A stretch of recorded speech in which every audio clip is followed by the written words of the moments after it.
আজ সকাল থেকে না খুব মন চাইছিল যে একটু ম্যাগি খাবো, তাই যেমন ভাবনা তেমন কাজ। সকালবেলা ব্রেকফাস্টে ম্যাগি খেয়ে নিলাম, কোনো সময় হলুদ ম্যাগি, কোনো সময় লাল ম্যাগি, মানে মুড সুইং হয়, বুঝতেই তো পারছো।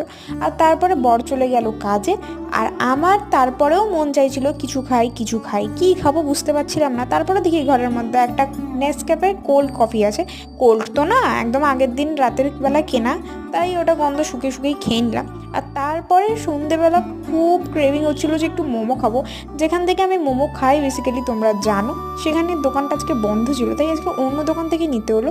এখানে আবার দামটা একটু বেশি, 70 টাকায় মাত্র 8 পিস মোমো, একটা এক্সট্রা দিয়েছিল 9টা। আর এখানে কিন্তু স্যুপ দেয়। তো এই মোমোর সাইজগুলো তো ঠিক আছে, তার সাথে দিয়েছিল মেয়োনিজ আর তার সাথে একটা চাটনি মতন। সত্যি বলতে আমার স্যুপটা দেখে একদমই খেতে ইচ্ছা করছিল না। আর যখন মোমোটা খেলাম তখন দেখলাম মোটামুটি ভালো, বাট স্যুপটা 1 চামচ খেতেই একদম মুখের টেস্টটাই বিগড়ে দিল। আর তোমরা কিন্তু একটা সাবস্ক্রাইব করে যেও।